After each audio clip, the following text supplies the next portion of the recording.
Hello, dear viewers, and welcome to tonight's edition of the Daily Debate. I'm your host for tonight, Mohammed Abdelrahim. Well, Egypt is, of course, at the heart of the equation in Gaza. The ceasefire equation, the post-war reconstruction efforts. Egypt continues to monitor the Gaza file very closely and to bear its responsibility in Gaza. That will be one of the topics here tonight, the main developments regarding Gaza.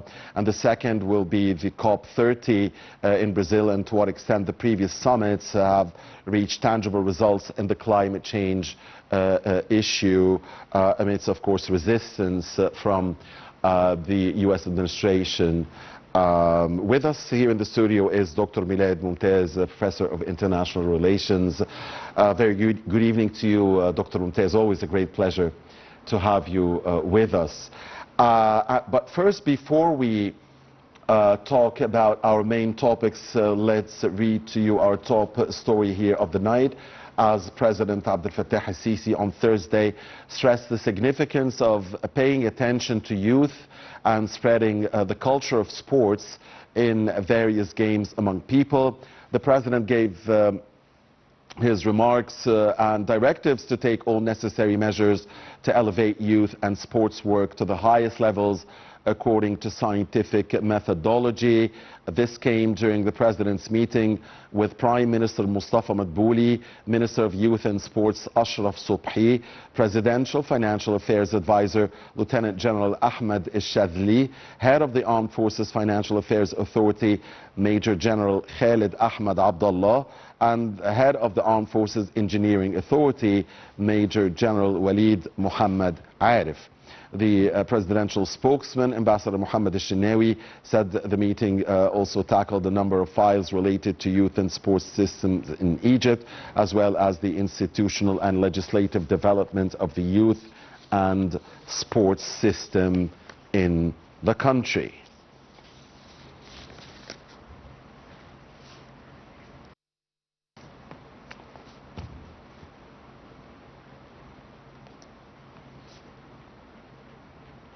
And as we told you, dear viewers, our two main topics here tonight are Gaza and COP30. And let's begin with COP30. And with us now over the phone is Dr. Hassan Abu Nega, and he's a strategic advisor for the Alliance for Global Water Adaptation, AGWA. Dr. Abu Nega, good evening. Thank you for joining us. Good evening. Thanks so much for having me. Thank you, Dr. Abu Nega, for being with us. So, COP30 in Brazil, how do you see things moving forward? We heard the California governor, Mr. Gavin Newsom, saying, you know, that Trump is temporary. That's what he said. And he was saying that the U.S. will be back in 3 years to support the world's efforts in combating global warming and climate change. How do you see the progress of the international community in combating global warming and the work of COP30 in the middle of resistance by the U.S. administration? So COP30 in Belém is not just another annual summit. It's a historic checkpoint. It comes exactly really 10 years after the Paris Agreement, so a decade in which global emissions have continued to rise beyond the 55 billion tons of CO2 annually, and the adaptation finance has always lagged behind targets. And here it's really an important, as we said, it's really USA has to take really a major role in this, but we haven't seen them in the current COP, which makes also the challenges of climate and the COPs also is not moving in the right direction. And actually what makes really Brazil distinct, it's really symbolism and also it's timing. So it's the first time the world climate leaders meet inside the Amazon at the heart of the planet, ecological balance, which we say the lungs of the planet. It should be also this implementation COP, so we are moving from words to work, from ambitious to accountability, and we expect to turn the Paris promises into measurable progress with clear benchmarks on finance, adaptation, and equity. Yeah. Now Brazil hosting this event. Brazil is a major player in fighting global warming and climate change with, of course, Brazilian President Lula da Silva playing a major role. And Egypt, of course, having hosted COP27 here in Sharm el-Sheikh, is also a major world player. Now, please tell us, Dr. Abu Nega, how are we building, how is the international community building on COP27 that talked about reparations for countries of the South that are being, hurt by those CO2 emissions, while they are not the major polluters. This, goes for the developing countries at large. So tell us, how is the world building, after Sharm el-Sheikh, Glasgow, Dubai, Glasgow, and now Brazil, Benelux? Yeah, so what makes really Egypt distinct from other COPs, it is for the first time in history they make water at the heart of the adaptation and also the climate agenda. And also when we are talking about the COPs, we have really three main dimensions or components that we are working on at, in terms of mitigation and adaptation and also loss and damage. And for Brazil now, they are hosting marks also a powerful moment of rebalancing.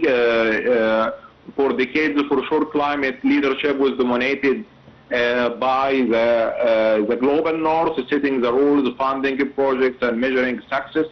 But now Brazil will take really a major role alongside emerging voices from also other COPs, especially, and also other regions from Africa and Asia, Latin America, and for sure our region, the Arab region.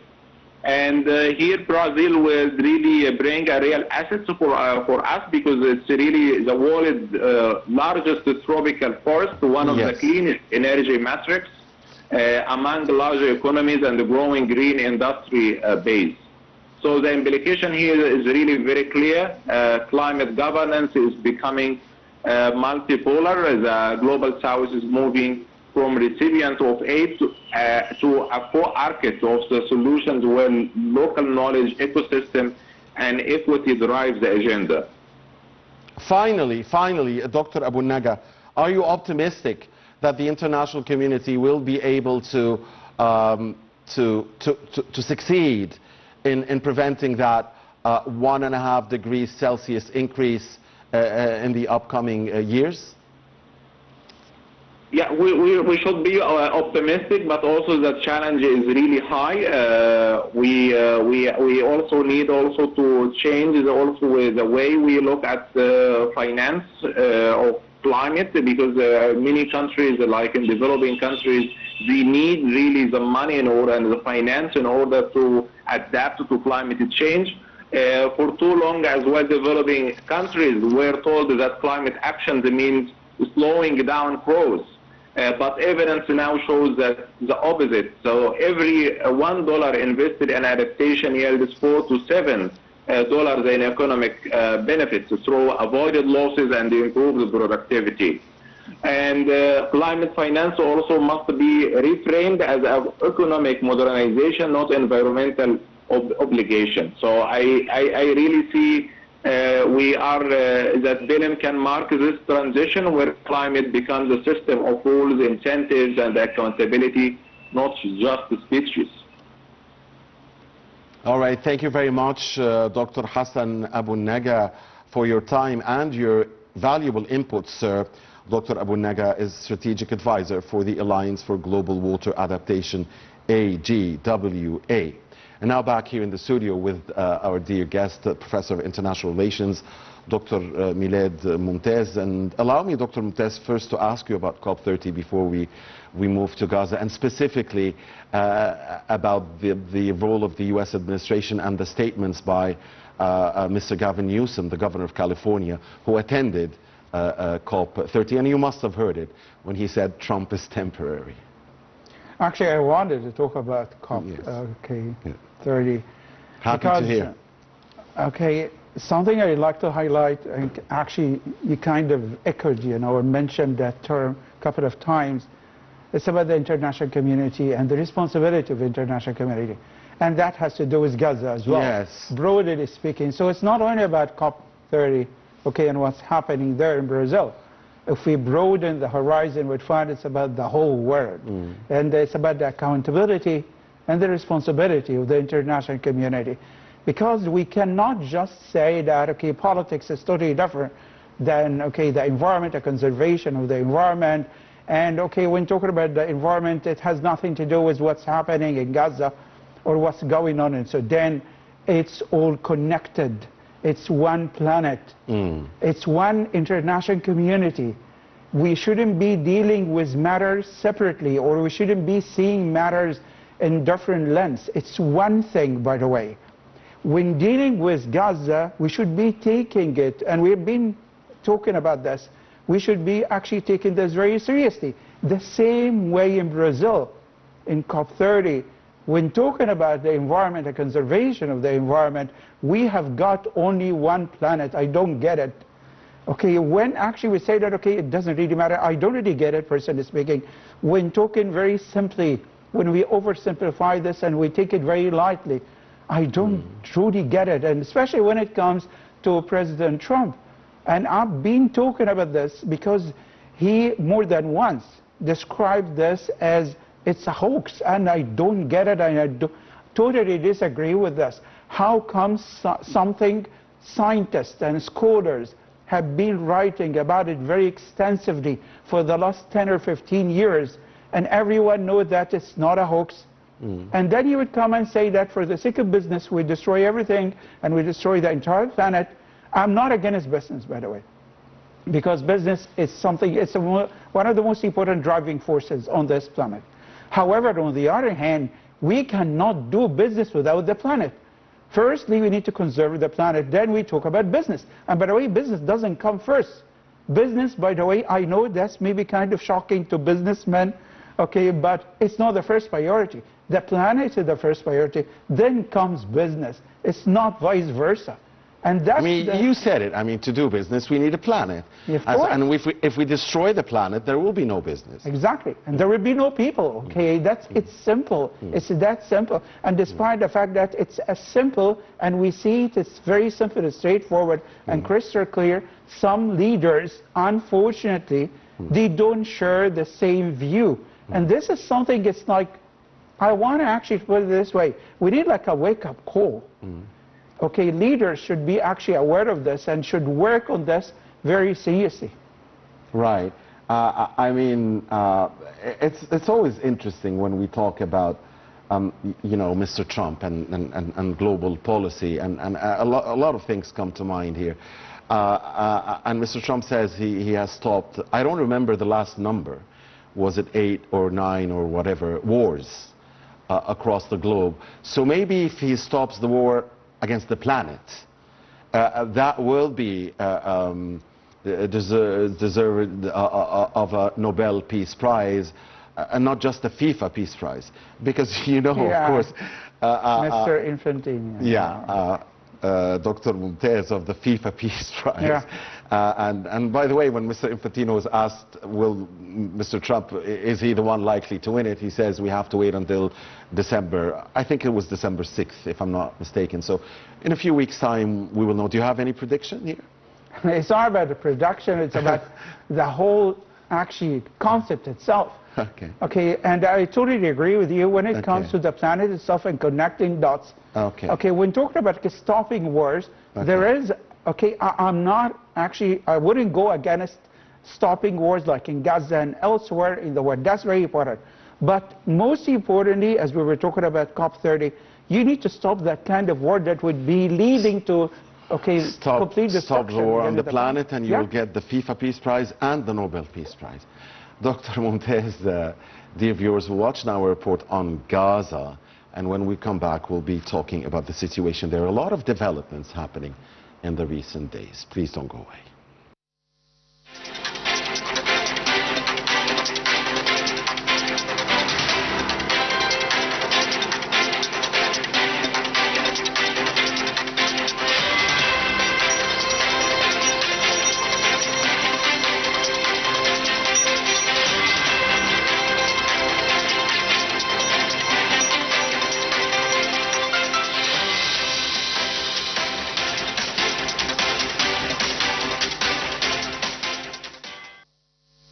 Egypt stands at the heart of the post-war situation in Gaza, actively engaged in monitoring the situation, facilitating vast amounts of humanitarian aid, preparing to lead an international stabilization force, and hosting the upcoming International Conference on Gaza Reconstruction in November 2025.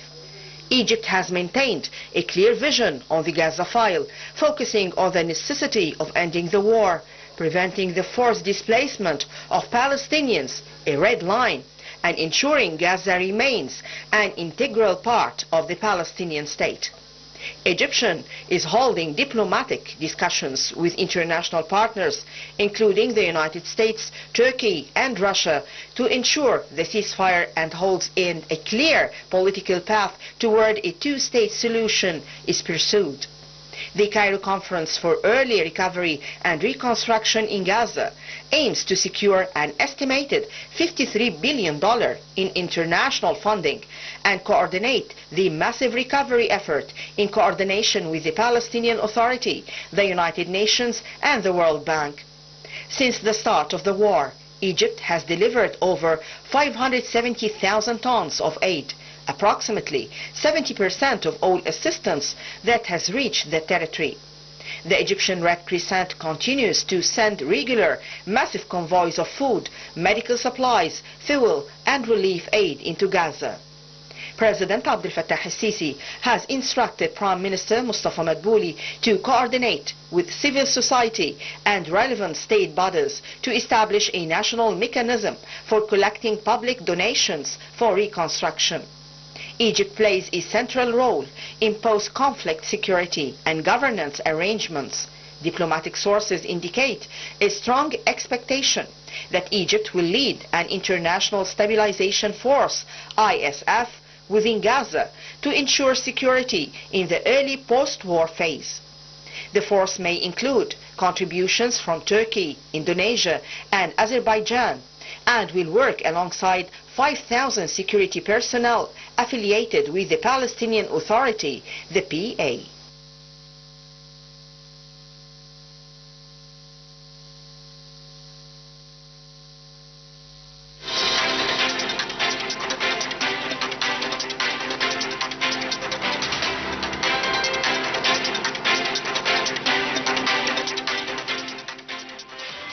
I thank you, dear viewers, for staying with us back here in the studio with Professor of International Relations, Dr. Milad Momtaz, and we'll be discussing Gaza. A lot of developments are occurring regarding the Gaza file, and a lot of visits, a lot of bilateral diplomacy, trilateral diplomacy, American visits to the region.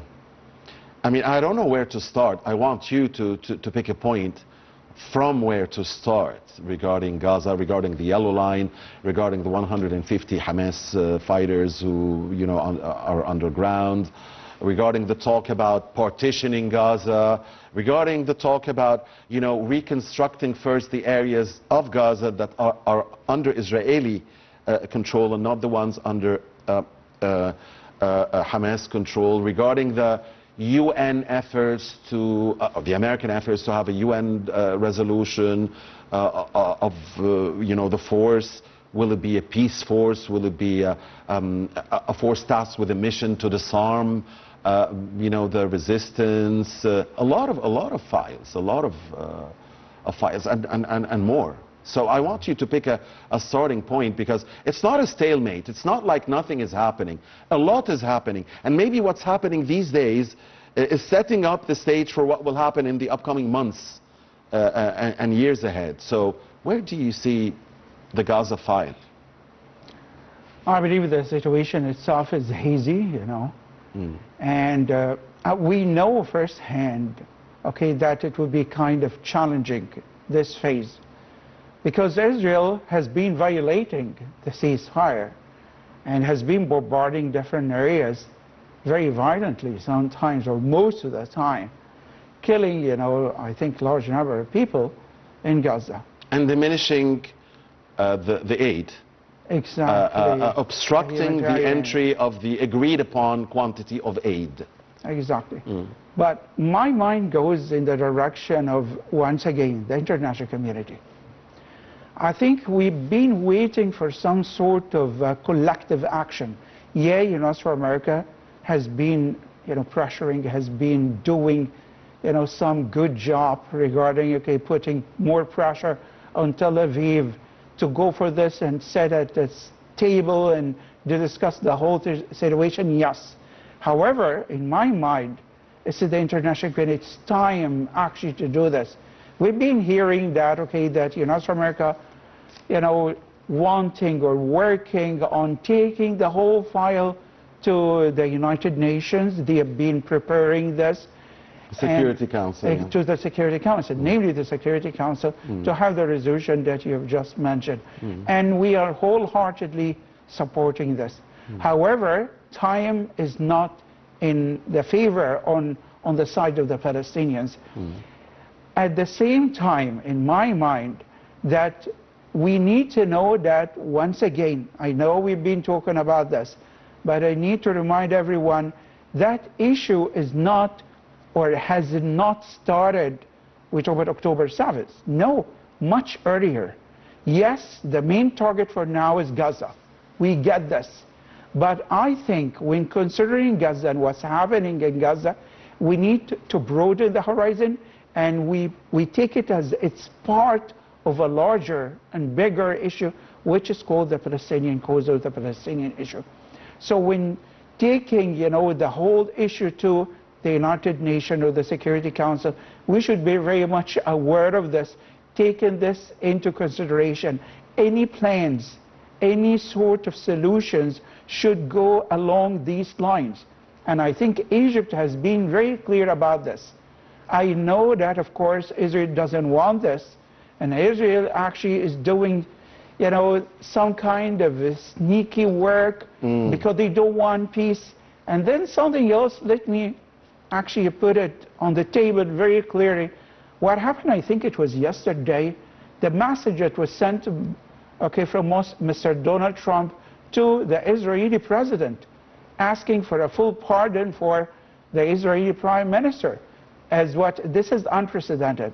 Because we're talking about direct intervention in a foreign country. But what I'd like to say is that Israel actually, when talking about something like this, and when actually trying to support someone like Mr. Netanyahu, and we know that that person is a hardliner. He doesn't want peace as we see peace in the real sense of peace. He doesn't want actually to go for the two-state solution, and he has said that more than once, that he doesn't really want to go for this. So I think the whole situation, as I said at the start, it's foggy, it's hazy. I think details, as you said, in the question, so many details on the table. And I think that would need a lot of work. The delegates and different diplomats, I think they are working, like on our side, the Egyptian side. We've been working, very efficiently, in my mind, to get the details the right way, because we know, I think, let me remind everyone, Israel, throughout history, has been known, for tricking the small details. They really like actually to find the holes, the small holes in whatever, and they have been actually doing this, taking advantage of the small actually details, not being taken care of the right way. So I think, Egyptians, they know how to. And that's why we have been working with this very closely. What do you make of the Egyptian-Turkish coordination here? I mean, Minister Abdulati was there in Ankara yesterday. He met with the Turkish president and with the Turkish foreign minister. And of course, Gaza was high on the agenda. What do you make of the Egyptian-Turkish coordination, and where will this lead to? And is there unanimity amongst the so-called Arab or Muslim group towards the situation in Gaza? Or do we have some countries, maybe like the United Arab Emirates or others, that have different views? This question has two things, to tackle. First of all, the relations between Egypt and Turkey. And I find that, Egypt actually, takes credit for this, because we all recall how was it like, like 13 years back. And I think, Egypt has been working on this very, wisely, if I may use the word wisely, very professionally, I think, that would be the word, okay, in a very diplomatic way.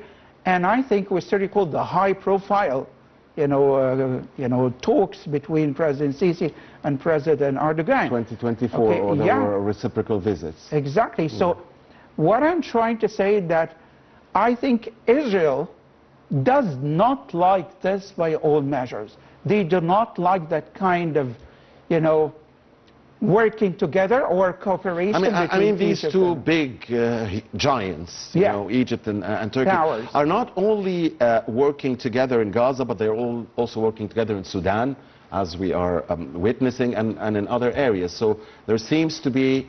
So how important is this, link to solving the Gaza issue? It's very crucial when you have seen that at Sharm el-Sheikh. He was there, the Turkish president, so it was very obvious. And even we still recall what President Trump said about Mr. Erdogan, because as you said, okay, we talk about the major powers in the region. This is very essential. Israel says it doesn't want, of course, any Turkish presence within those forces. Turkey responds by saying, we will see the UN resolution and whether or not, and what will be our role. So, I mean, there's a lot of, cat and mouse here. But again, you said foggy and hazy, and yes, it seems to be foggy and hazy. The Palestinians would definitely want either, they would definitely want the Palestinians to rule Gaza, be it technocrats, be it from the Palestinian Authority, be it, from anything but Hamas. But Hamas itself has said it will sideline itself from any governance regarding Gaza. We see now it's the American plan, is not clear also on this. I mean, maybe it talks more about a council, and a council that would include, foreign personalities and forces on the ground, and we don't know what will be the nature or the role of these forces. So. Okay, if you may, actually, I'd like to go to the second part of your previous question, because I believe it's very crucial. So it's about what the Arabs and the unity. Okay, is there and unity? I think there should be, in my mind. Okay, because I think that's an obligation on our side, or rather, I would put it, okay, in a different way. It's a commitment. There is unity when it comes to the West Bank. That's obvious. Yeah. But is there unity when it comes to Gaza? There should be. There should be. Because I think that's the best way of handling the situation. Because let's say that, okay, the fragmentation, as we have been witnessing, we got to be frank about this.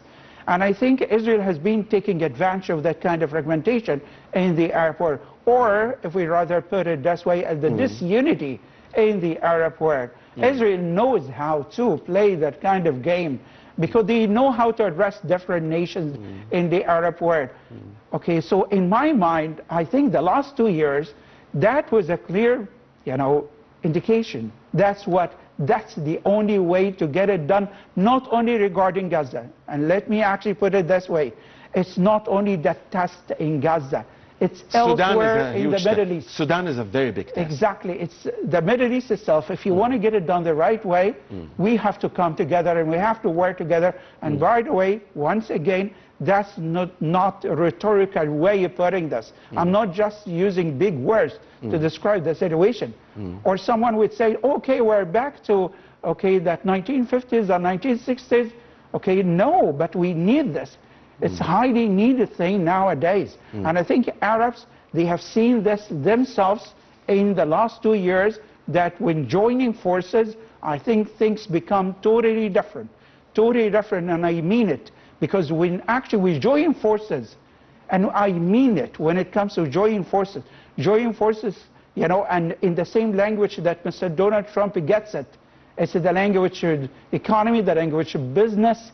He gets this, and we know this, and we can actually use this in a very efficient way. And again, let me remind everyone, I don't want actually someone to tell me that's history, what happened in 1973. when Arabs actually join forces. We can do this once again. I'm not talking about war. Let's forget about war. Any sort of confrontation is not favorable by all measures. We don't want this. We get this at the same time. I'm not talking about this. I'm talking about, okay, we have our weight. And by the way, let me actually remind everyone once again of Mr. Donald Trump and his first visit to actually he made to the Gulf states. I think that was very obvious as well. So Arabs and Muslim countries, I think it's a must that they join forces, because working together is one of the most important solutions or ways or tools that we should use in the time being. And there is no question that the combined weight of Arab countries very heavy. Is very heavy, and if you make it Muslim countries, it will be even heavier. Yeah, of course, definitely. Dr. Momtaz, so we will have to wait and see the details of the American draft resolution that will be presented to the Security Council regarding the proposed force in Gaza, just to understand what will happen next, right? Because we don't understand the nature, first of all, the nature of these forces, and second of all, the composition. And of course, Israel would have to agree to this. Definitely. Yeah. Okay, in my mind, of course, okay, we don't know that much about the whole situation. But what we have been actually reading and hearing, especially from the United States of America, that different diplomats from different countries from the region, and the United States of America, of course, they've been working on this, as I said earlier. So why that? Because what happened and what they signed at Sharm el-Sheikh, it was some sort of guidelines, a roadmap. And of course, that is highly needed. It's very crucial. But the details, as I said, it's very important. And Gaza itself and how to run Gaza and the International Stabilization Force, as he said, whether actually would be affiliated directly, because what we have been hearing, that, okay, it would be affiliated directly to the United Nations, the flag of the United Nations, okay, because United States of America, actually what we heard first, okay, that it would be like under the auspices, or control of the United States of America. However, later on we heard that the council that Mr. Trump said everybody wanted him to be there. He doesn't want to do this, but he has to. But on the other hand, that kind of force and the delegation of the powers to that kind of force, okay, it's very crucial as well. What kind of thing, to be responsible? Okay, the reconstruction, also another area where things seems to be foggy. For Egypt, it's clear, and Egypt has said it will, at the end of November, host a reconstruction conference for Gaza and invite the world here again, and the EU leaders should be here, and Egypt is, is really campaigning for this. I mean, let's rebuild Gaza. This is the second phase. So if we talk the second phase, it's rebuilding. But again, do we know that rebuilding will take place across all of Gaza? Or, you think that, just like the Israelis are saying and the Americans are murmuring now, that it will only be restricted to areas under Israel's control at the moment and not areas inside the yellow line? Again, it's not clear, it's not 100% obvious. However, I need to clarify a point which I find it very crucial in that regard, that, okay, the concept itself of reconstruction, okay, because what we've been actually hearing, that's what, peace first and then reconstruction.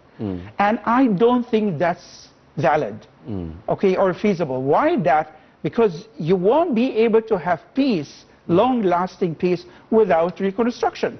Okay, people in Gaza, they need this very badly. Point, Dr. Momtaz. Okay, very so how come you would... So they should go in tandem. Yeah. We and cannot. This is Egypt's position. Exactly, definitely, because actually, the Israeli side itself, has been mandating, they're saying, no way, peace should come first, fighting should stop, okay, Hamas should be out first, all of this. okay, and then we think, you know, how to go about reconstruction. And this, of course, does not make sense. What about the people, the Palestinian people in Gaza themselves, who have been suffering, I wouldn't say for the last 2 years, for 2 decades now? I think that's very crucial. Indeed, Dr. Momtaz. It's always a great pleasure to have you with us, sir. Dr. Milad Momtaz, the Professor of International Relations. Thank you very much. Thank you, dear viewers, for watching the Daily Debates. Please stay with Nile TV.